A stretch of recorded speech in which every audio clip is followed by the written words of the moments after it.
billahi minash shaitani rrajim. Bismillahirrahmanirrahim. Alhamdulillah wassalatu wassalamu ala rasulillah wa ala alihi wa sahbihi wa man wala amma ba'd. Lavdi, falënderimi dhe adhurimi i takojnë Allahut, krijuesit absolut të gjithësisë, vetëm atij mbështetemi dhe vetëm prej tij kërkojmë faljen e mëkateve tona, mbulimin e tmetave tona si dhe pranimin e veprave tona. Ndërkaq salavatet, selamet dhe përshëndetjet më të përzemërta dhe më të sinqerta çdo herë dhe pa ndërprerje ja adresojmë Muhammed Mustafa alayhi salatu wassalam, familjes së tij, shokëve të tij dhe gjithë pasuesve të traditës së tij deri në ditën kur nuk do të ekzistojë më kjo gjësi. Besimtarë të nderuar, javën e kaluar kemi përfunduar trajtimin e një prej ngjarjeve më madhështore kuranore, atë të betejës së Hendekut, dhe pjesë përbërëse e kësaj ngjarje, në veçanti fundi i saj, ka treguar se shkaku kryesor i organizimit të gjithë asaj beteje apo të iniciativës për ta zhvilluar atë. Pastaj gjithashtu edhe i krijimit të aleancës së jo muslimanëve kundër muslimanëve ishin çifutët e Medinës. Kemi treguar gjithashtu se mes muslimanëve dhe jo muslimanëve në Medinë, konkretisht mes muslimanëve dhe çifutëve në Medinë, kishte një marrëveshje të nënshkruar nga Muhammed Mustafa sallallahu alaihi wasallam dhe nga prjesit e fiseve çifute jehude që jetonin dhe vepronin në Medinë, se ata në asnjë mënyrë dhe në asnjë rrethon nuk do të dilnin kundër Muhamedit dhe muslimanëve, pra e të bëheshin me të tjerat. Përpos kësaj, marrëveshja ishte edhe nëse dikush i sulmon muslimanët, këta do të detyrohen që t'i mbronin muslimanët. Pra, do të detyrohen që të pozicionoheshin me muslimanët dhe jo kundër muslimanëve. Ndërkaq, ajo që organizuan çifutët e Medinës ishte krejtësisht e kundërta e kësaj marrëveshje. Pra, ishte thyrja e kësaj beslidhje dhe njëherët edhe ishin shkaku kryesor i organizimit të kësaj beteje dhe të kësaj tradhtie kaq të madhe. Konkretisht ka qenë fisi Beni Qurayza që e ka bënë një gjë të tillë. Por unë do të mundohem që ta paraqes para jush sonte, me lejen e Allahut të Madhërisëm, gjithat historinë e tradhtisë mes çifutëve kundër muslimanëve që ka ndodhur ndërkaq kjo e fundit, që ai përket tradhtisë që është zhvilluar nga fisi Beni Qurayza, ka qenë mo aty ku ka eksploduar situata, mo ku s'ka pas asnjë hapësirë me toleru pejgamberin i dashur Muhamedi sallallahu alaihi wasallam. Sepse tradhtia e çifutëve ka filluar shumë më herët, konkretisht ka filluar me njëherë pas betejës së Bedrit, pra në vitin e 2 të Hijretit. Pasi që muslimanët imposhtin jo muslimanët në Bedër, ata vetëm se kanë filluar me e prish marrëveshjen, respektivisht fisi Beni Qaynuqa. Medinia, kemi thënë se ndër tjerash është karakterizuar edhe me prezencën e fiseve çifute në të. Gjithashtu kemi theksuar se çifutët kanë qenë ardhacak në Medinë, që është shumë e rëndësishme e përmend, sepse shpeshherë keq përdoret një gjë e tillë kundër muslimanëve. Pra, ardhacak prej Shamit, konkretisht prej Palestinës, kanë ardhur edhe janë vendos sepse të gjitha paralajmërimet e pejgamberëve të mëhershëm dhe të gjitha argumentet që ata i kanë pas të trashëguar nga pejgamberët e Allahut, kanë theksuar se pejgamberi i fundit, madje vulja e pejgamberëve, do të dalë në gadishullin arabik. Konkretisht nga vendi me shumë palma, e që ky ka qenë vendi i Medinës, së sotme, apo i Jethribit të atëhershëm, por që nuk preferohet me thonë këtë emër, madje pejgamberi jon i dashur ka thonë, ai që e thot Jethrib, le të kërkoj falje tek Allahu 3 herë, pra le të bëj istighfar. Dhe fisi Beni Qaynuqa, momentin që janë kthy muslimanët, edhe kanë kuptuar që muslimanët tash janë bo alama të fuqishëm, atëherë kanë filluar me e prish marrëveshjen me Muhamedin sallallahu alaihi wasallam. Dhe pejgamberi i dashur i ka pa këto gjëra, i ka pa këto lëvizje, se kanë filluar me i nënshmu muslimanët, me i poshtruar ata publikisht. Përpos kësaj edhe kanë filluar me fol kundër pejgamberit ton dashur, madje edhe publikisht. Gjithashtu edhe janë munduar me paraqit veten si të pamposhtur, si të pathyer.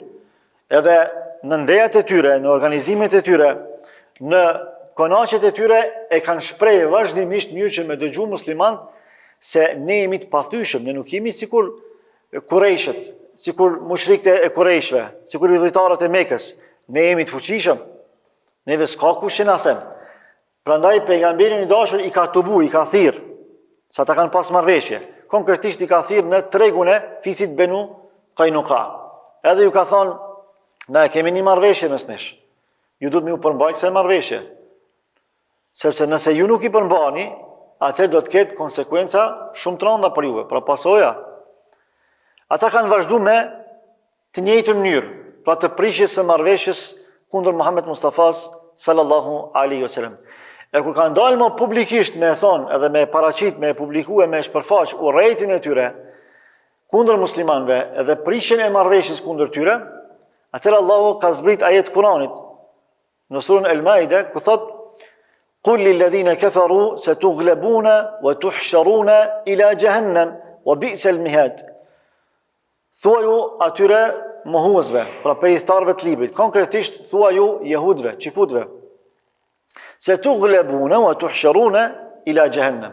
Edhe do të mposhteni, sepse ata thonin se neve nuk ka kush që na mposht, ne jemi të fuqishëm. Është shumë e vërtetë që ata materialisht kanë qenë të fuqishëm. Qifutët çdo herë materialisht kanë qenë të fuqishëm. Mi po shpirtërisht nuk kanë qenë të fuqishëm. Edhe kanë menduar se çdo fitore arrihet me aspektin material. Prandaj kanë thonë, ju kollaj keni pas me mushrikët e Mekës, se ata kanë qenë dop, ne jemi tjetër, ne jemi fuqi. Edhe kanë thonë neve s'keni mundësi me na mposht. Allahu ka thonë se tughlebun wa tuhsharun ila jahannam. Edhe do të mposhteni, edhe do të hudheni, do të tuboheni në xhenem. Wa bi'sal mihad. E sa vend i keq edhe i pështirë është ai pra xhenemi. Pastaj thot qad kana lakum ayatun fi fi'atayn iltaqata. Ju qartazi e keni pa me sytë juj kur dy grupet janë ballavaçuar njëra me tjetrën. Fjala është për muslimanët me jo muslimanët që janë ballavaçuar në betejën e Bedrit. Fi'atun tuqatilu fi sabilillah. Një grup për atyre dy grupeve luftonte për në rrugën e Allahut, pra për hir të Allahut. Wa ukhra kafira. Ndërkaq grupi tjetër ishin jo besimtar, mohues të së vërtetës së Allahut. Yarawunahum mithlejhim ra'yal 'ain. Ata i shihnin pra me sytë e tyre. Nuk kishte asgjë që mund të pengonte për ta parë se për çfarë po bëhet fjalë. Wallahu yu'ayyidu bi nasrihi man yasha. Allahu e ndihmon dhe e përkra prej robërve të tij atë që do. Allahu jep fitoren në ndihmë. Inna fi dhalika la'ibratan li ulil absar. Padyshim se në këtë ka mësime të qarta për të zotët e mendjes, edhe pse tu Allahu shprehet për ata që kanë sy me pa, por realisht kjo është fjala për ata që shohin me mendje dhe me zemër, nga se të pamurit më i rëndësishëm është të pamurit e zemrës dhe i mendjes. Pastaj fisi Qainuqa ka vazhduar me të njëjtën mënyrë, pra as nuk ka marrë mësim pe qortimit të Muhammed Mustafas sallallahu alaihi wasallam, as nuk ka marrë qortim nga Allahu i Madhrishëm, që ekskluzivisht për ta ka zbrit ajet Kuranit, derisa e kanë çuar çështjen në eskalim të situatës. Konkretisht, kur një grua prej besimtarëve, prej muslimanëve, shkon tek një argjentar qifut. Edhe ju e dini, zakonisht, argjentarit kanë qenë pronë e qifutve, historikisht, edhe sot në botë.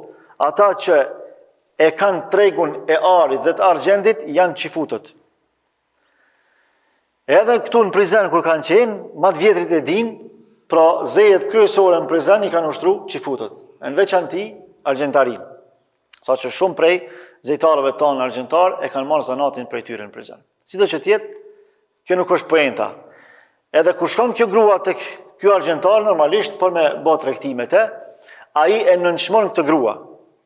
I thot, hiqe atë mbulesën nga fytyra, sepse muslimanet, besimtarët e gjeneratave të arta i kanë mbuluar fytyrat e tyre, pra me niqab apo me perqe, siç i kemi thënë ne në trojet tona, dhe siç i kanë pasur edhe nënat tona apo gjyshet tona.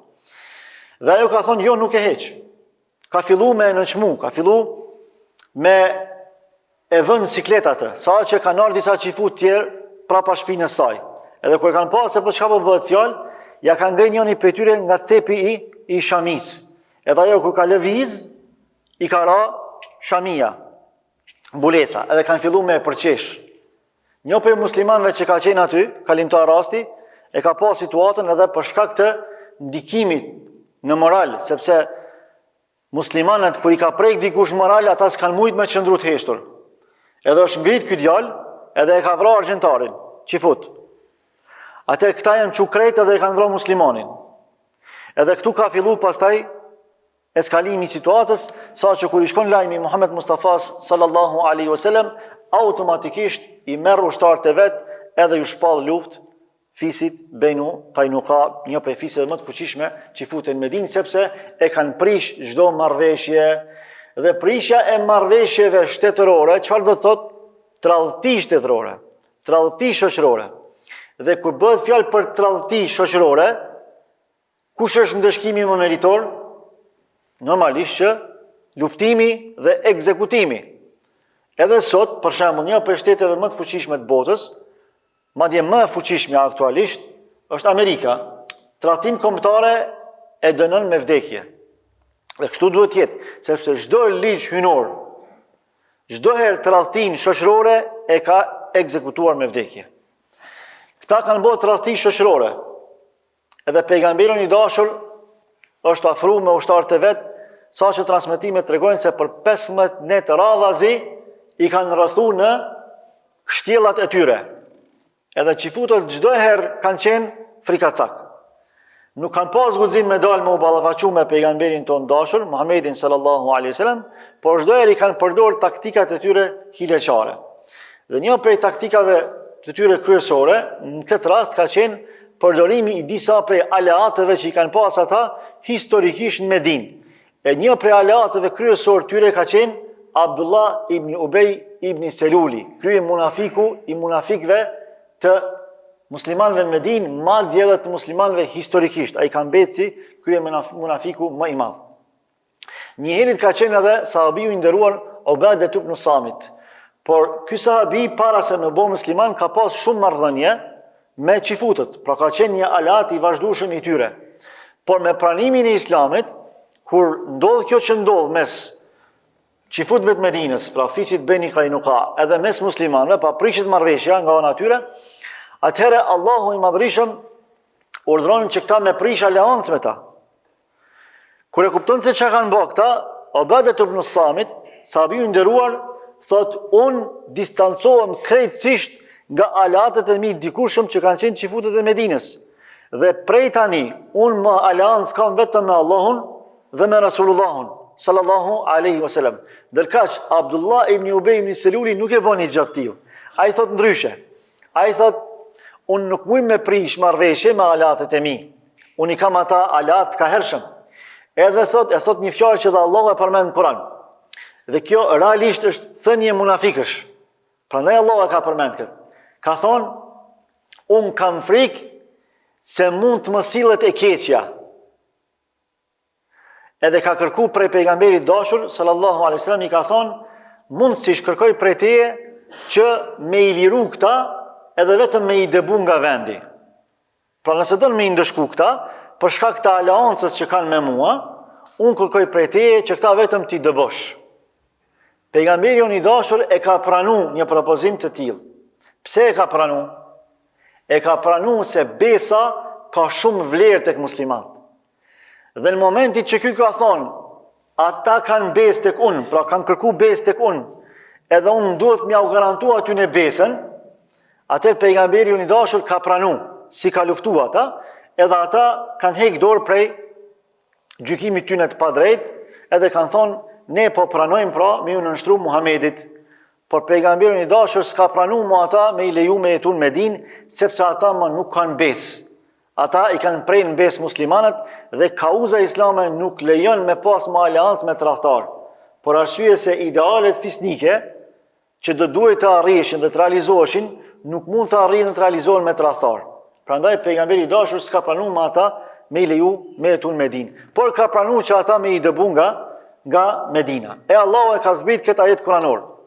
Thot Allahu, ja ejuhalladhina amanu, la tettekhidhu l'jehude wa nasara awliya.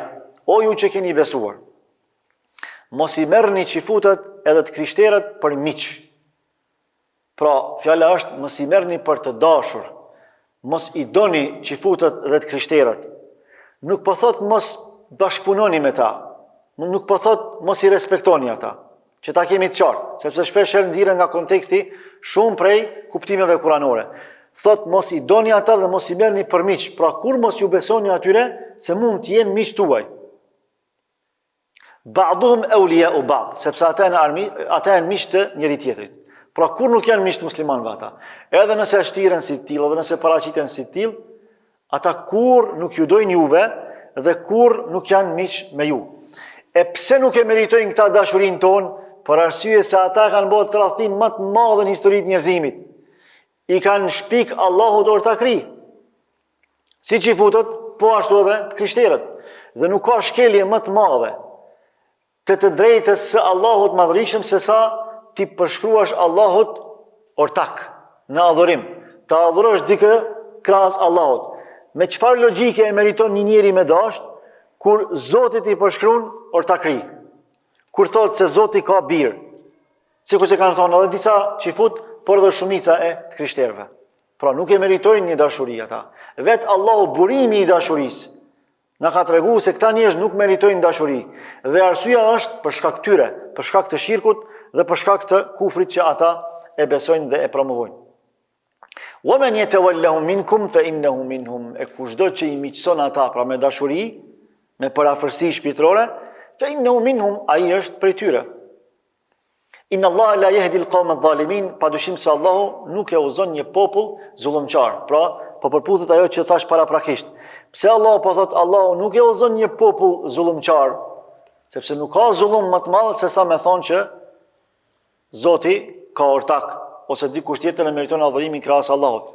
Ose me e keq përdor fen për me ushtru zullum pa drejtësi tek popujt e ndryshëm. Fatara alladhina fi qulubihim marad yusari'una fihim. Allahu tash po e përshkruan edhe më thellë gjendjen e asaj që ka ndodhur në momentin kur është ballafaqur Muhamedi sallallahu alaihi wasallam me çifutët nga fisi Beni Qainuqa dhe ajo që ka ndodhur realisht dhe konkretisht me Abdullah ibn Ubay ibn Selulin dhe me sahabin e nderuar Ubadet ibn Samit. Thot fatara alladhina fi qulubihim marad yusari'una fihim. E i sheh ata që kanë smundje në zemër, fjala është për munafikt. Se si nxitojnë drejt tyre. Pra nxitojnë për me kriju miqësi me jo muslimanët, konkretisht me çifutët dhe me krishterët. Yaquluna nakhsha an tusibana da'ira. Edhe thonë kemi frikë se mos na sillet e keqja. Da'ira. Këtë shprehje e përdorim edhe ne në gjuhën tonë. Sidomos rajoni i Opojës, Defit i thonë daire. Prej rrethit, daira është rreth. Gjusisht është rreth. E tash këtë shprehje që e ka përdor Abdullah ibn Ubay ibn Selul, ky krye munafik, e ka përdor qëllimisht. Kjo do të thotë se unë nuk e di se çka mund me ndodh me këta e me juve, e unë po du me qenë ku po më konvenon. Jo ku duhet, po ku po më konvenon. Nesër me po mos sjell situata, ju muslimanët me dështu, se këta kanë qenë bindur që muslimanët kanë me dështu, kanë qenë bindur që muslimanët kanë mu shkatru, atëre ka thonë, unë nuk po du mu prish me këta. Unë nuk e di çka mund të më sjell e nesër me çfarë të keqe mund të më sjell. Pra kjo çështje ka thonë është rreth, sillet e pështillet e nuk i dihet se si përfundon. Fa asallahu an ya'tiya bil fathi aw amrin min 'indi. E Allahu po thot, është Allahu ai i cili e sjell çlirimin. Aw amrin min 'indihi, ose sjell diçka tjetër nga ana e tij. Nëse nuk e sjell çlirimin e menjëhershëm, sjell diçka tjetër. Po çfarë do të sjell Allahu? Ajo është më se e sigurt që është mirësi për besimtarët. Fa yusbihu ala ma asarru fi anfusihim nadimin. E ata që e kanë fsheh në brendin e tyre munafiklokun, hipokrizin, Allahu ka me shpërfaq edhe ka me i bë pishman për atë që kanë thonë dhe kanë vepruar. Pastaj, pas fisit Beni Qainuqa, radha u vije fisit Beni Nadir. Gjithashtu një për fiseve më të fuqishme qifute në Medinë. Edhe këta kanë prish marrëveshjen me muslimanët. Bile këta kanë prish edhe më keq, për arsye se këta i kanë bë atentat Muhammed Mustafa sallallahu alaihi wasallam. Përmes me zgjatë tepër, ka shku pejgamberin i dashur tek fisi Beni Nadir. Këta kanë pas aleancë edhe një lloj vllazërie me fisin Beni Amir. Edhe ka ndodhur një vrasje, konkretisht ka ndodhur 2 vrasje, edhe ka shku pejgamberi i dashur me kërku bashkëpunim prej tyre që me u pagu kompenzimi material për çdo 2 vrasje që ka ndodhur. Këta e kanë shfrytzuar rastin, pejgamberi i dashur është mbështet në një prej mureve të një shtëpie çifute. Është mbështet për me pushu, edhe me prit derisa t'i vjen lajmi prej atyre që ka kërku bashkëpunim, sepse kanë qenë në aleancë. Atër këta e kanë shfrytzuar rastin dhe kanë thonë, ky është pra, hajde të lirohemi një herë për gjithmonë prej Muhamedit. Edhe kush më e bën një gjatë tillë, e kanë caktuar Amr bin Jihash bin Ka'b. Kështu ka pas emrin. I kanë thonë ti kemi marr gur, edhe kemi agjujt në kokë, edhe kemi e vrarë Muhamedit.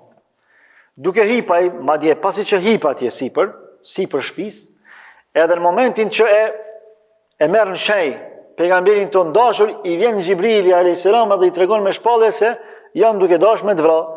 Çohet pejgamberin i dashur, i merr sahabët që i ka pas me vete edhe niset për në Medinë. Kur shkon në Medinë, konkretisht në qytet, sa në Medinë kanë qenë gjithë, po këta kanë qenë në periferitë Medinës.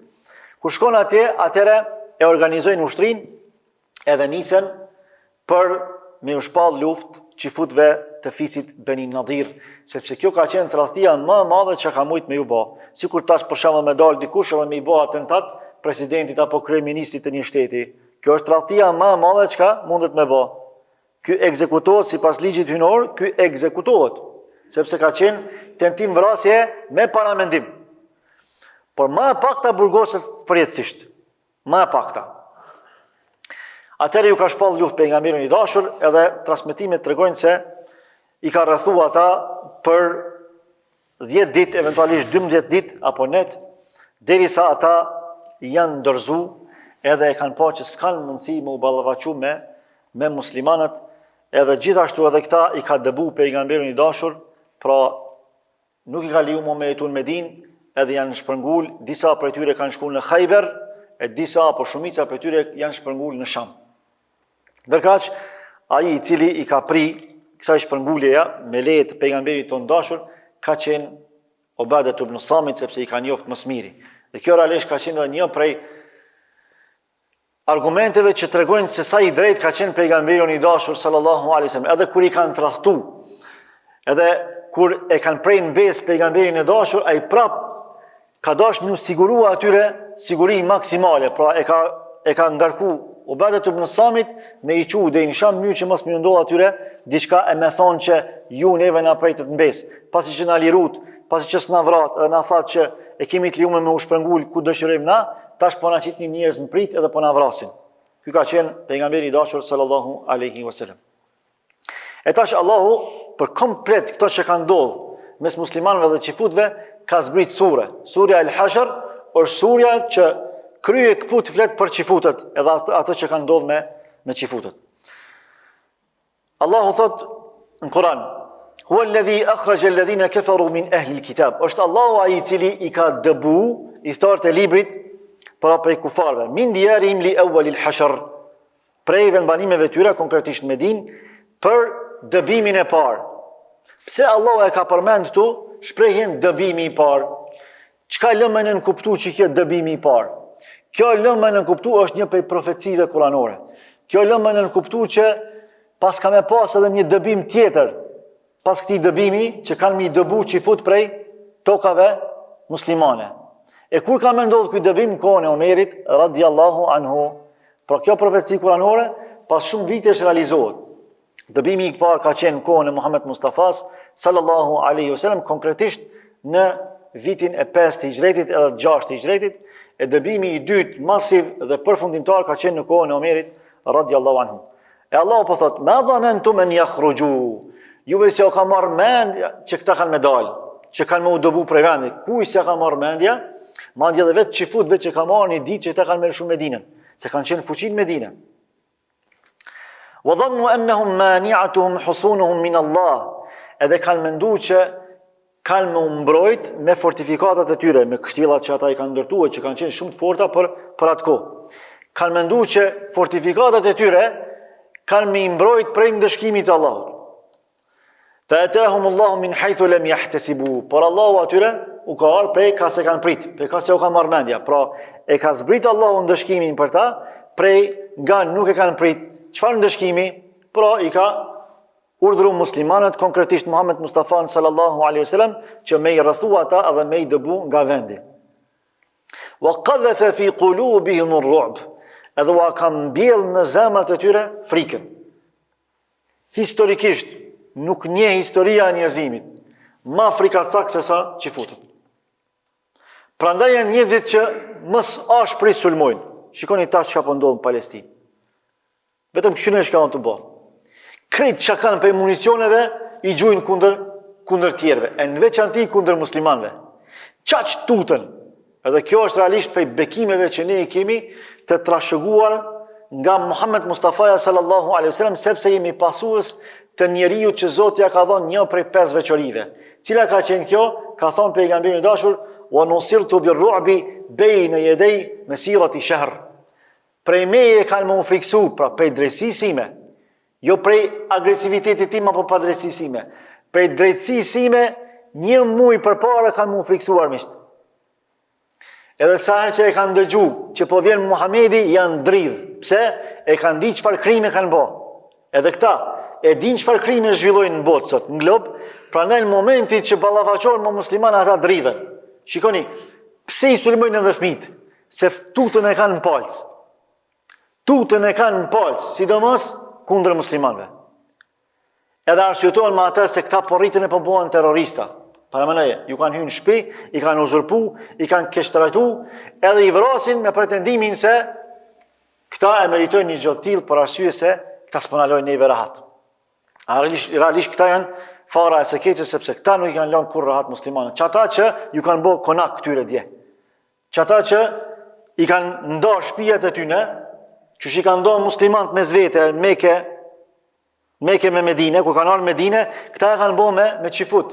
Palestinezi e ka dorë shpinë me to, ka thonë s'ke ku me fjetë, hajde bujrun, që atër kur Hitleri ju ka hira, mare me rënd tyne, e ka dorë tregun me to, ka thonë hajde shit me mu, e ka dorë bukën me to, ka thonë hajde ha me mu, ta shta qohën edhe i vrasin edhe fëmijët e palestineze. Paramendoj, edhe bëjnë gjenocid kundër tyre. Allahu hakun ja dhashti, ya Rabbi.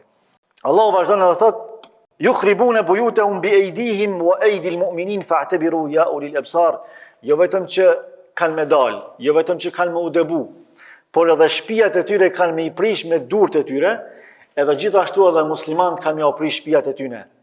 Transmetimet tregojnë që kur është marrë më vendimi këta me u debu, çka kanë bërë çifut, kanë marrë dhe i kanë prish shtëpiat e tyre për brenda. Vetëm mos më alon muslimanëve me i shfrytzu ato. A prej si jashtë muslimanët i kanë sulmu për më udhërzu ata, sepse ata më njëherë s'kan dashur më udhërzu, por pastaj kur e kanë pa që s'kan zgjidhje tjetër janë ndërzu. E Allahu po thot: "Yukhribuna buyutahum bi aydihim wa aydi al-mu'minin fa'tabiru ya ulil absar." Jo vetëm që do të dalin, por do t'i shkatrojnë me duart e tyre, shtëpitë e tyre për brenda, e muslimanët për jashtë. Andaj thot: "Mirë mësim, o ju zotët e mendjes, o ju që keni logjik të shëndosh, dhe ju që shihni me pamje të shpirtit para asaj të syrit." Pastaj Allahu vazhdon e thot: "Walaula an kataba Allahu alayhim al-jalaa la'adhabahum fi ad-dunya." Edhe sikur Allahu të mos u cakton të atyre dëbimin, shpërnguljen, si masë ndëshkimore ndaj tyre. La'adhabahum fi ad-dunya. Allahu do t'i bënte ata azab në dynja me një ndëshkim krejtësisht tjetër.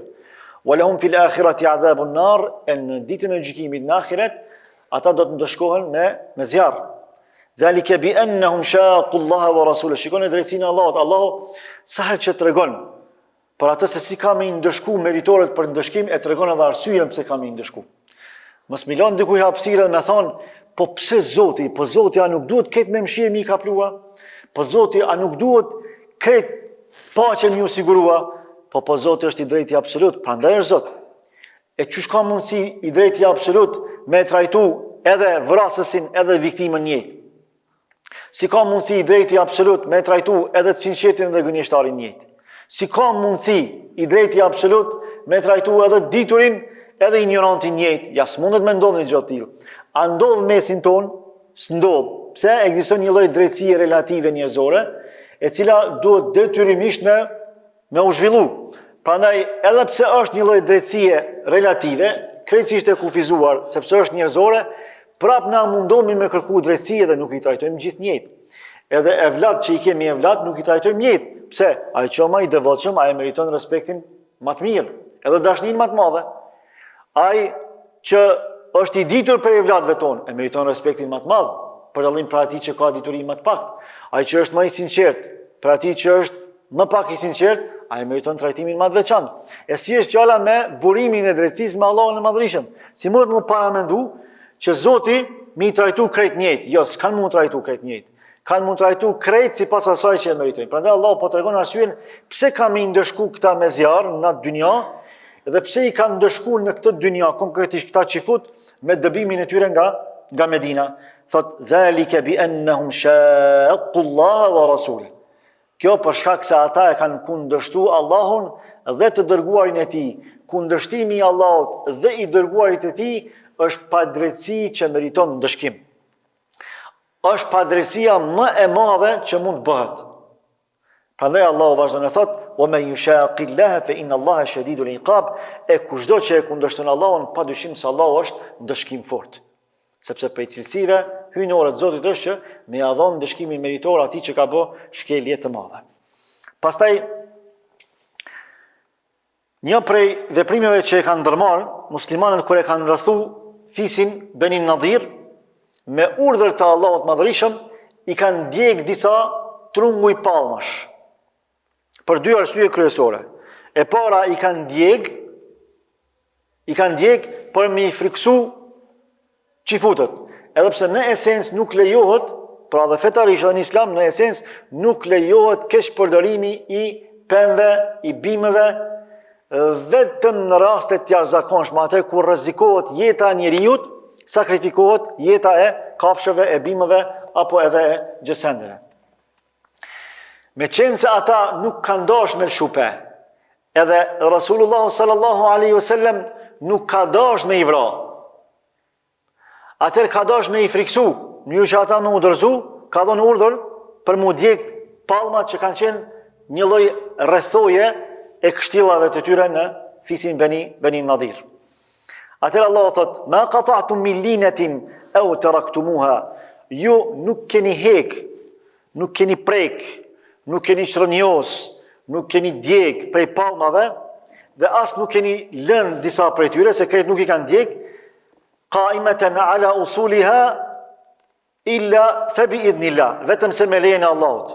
Wali yukhziyal fasiqin, edhe për t'i poshtruar nga trestarët edhe çrregulluesit që në këtë rast janë qifutët. Pra Allah po tregon se pse ka ndodhur një gjë e tillë.